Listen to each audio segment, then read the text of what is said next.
Hey guys, welcome back to the Cosmic Rose, where we talk about astrology, astrology 101, tarot, and spirituality. So today we are jumping into the topic of all planets direct. So it kind of speaks for itself. Obviously, all planets are officially direct, and I just wanted to kind of touch on this a little bit for those of you that don't really follow transiting astrology. But yeah, all planets are out of their retrogrades. We do have 4 planets that are still in shadow, but Saturn and Pluto will be moving out of their shadows. And for those of you that don't know what a shadow is basically just so the degree that the planet went retrograde at, it will retrograde back to its furthest point, and then when it stations direct, it still has all that ground to cover. So that's its shadow period. So we still have 4 planets that have to come out of shadow: Mercury, Mars, Saturn, and Pluto. But Saturn and Pluto will be stationing, they will be out of their shadows this weekend. And today is Thursday the 26th when I'm filming this. I don't know when I'm going to post it yet. But so by this coming weekend, and let's just say before the Leo full moon, I cannot think today, guys. All this Piscean energy coming in. But yeah, so everything is a forward movement. And those of you that know a little bit about retrogrades, by the way, I will be doing a video on retrogrades in general for a future video topic. But we just had Mercury retrograde end. We just had Mars retrograde end. Mars retrograde is a big one because it only happens once every 2 years or so. And so when Mars stations direct, it's a big deal. And there's also 2 signs that are ruled by Mars: Scorpio traditionally, and Aries, of course. So Scorpio and Aries placements were affected by Mars retrograde more than anyone else. Also Gemini's, because it was in the sign of Gemini. But we had Mercury and Mars retrograde at the same time. So this is not only was it hindering our communication, but it was also hindering our action. So if you have placements in Gemini or Virgo, Gemini's actually kind of got hit because they're ruled by Mercury, but the Mars retrograde was in their sign of Gemini. So if you have Gemini or Virgo, because they're both ruled by Mercury placements, then you are probably communicating a lot better. I mean, we're all communicating a lot better. Apparently I'm not today because of this Piscean energy or something. I haven't looked at my transits. But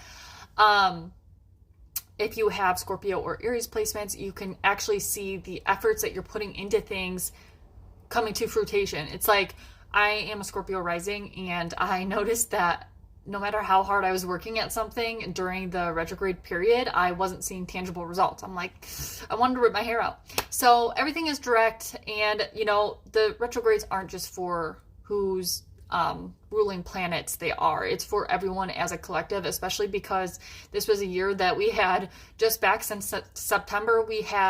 Technically we had 8 planets retrograde, but we had 6 at the same time. And we've had 8 retrogrades since September.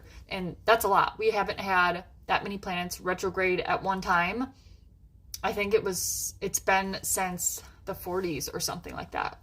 And the last time Mars was stationed retrograde in Gemini was World War II, which is interesting. But as a fellow Mars and Gemini native, I can say, and a Scorpio rising, I can say this Mars retrograde was kind of a rough one. So Mars isn't actually very happy right now because he's moving so slow, and Mars being the planet of energy, aggression, passion, sexuality, anger, movement, he is not moving very fast, so he's not very happy. He likes to go fast, and until he gets out of shadow, things are still going to be hindered a little bit, but nevertheless, he's moving forward. Everything is moving forward. Mercury's moving forward. Mercury doesn't go retrograde. My thoughts are all over the place today. Mercury doesn't go retrograde until the end of April is when we have our first retrograde. So until the end of April, it's go time, baby. So get stuff going. Don't hesitate on shit. If you've been putting things off or had to go back and redo things during all these retrogrades, now is the time to start moving. Start moving forward. Start getting... don't even think about it. Just, if you have a project you've been wanting to embark on or launch something, just freaking do it. Don't hesitate. Don't ask questions. Don't ask for permission. Just do it, because come the end of April, beginning of May, we actually have a really nice new moon in the sign of Taurus.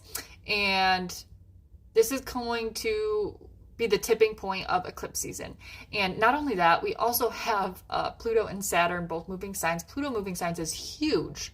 And Pluto is going to be moving into Aquarius. For those of you that don't know, this is monumental. You know, it's a generational planet. So when it moves signs, it's huge. We have no idea what to expect with this transit because we haven't been able to observe it. When the last time Pluto was in Aquarius, we weren't aware that Pluto was a planet or a dwarf planet now. It keeps going back and forth. But more or less, all planets are station direct. So this is go time, and this is your time to just do. Don't think, don't hesitate, don't ask for permission, don't just do things. Do things that you've wanted to do. And the good astrology coming up towards the end of February through March and April, it's decent astrology. And then come mid-April, we have our first retrograde. So just do things now while you can, things that you have been wanting to do for a while or keep hesitating on. Just freaking do it, please. For me, for God, for the divine, do it for you if no one else. All right. Well, I will see you guys on the next one. I love you.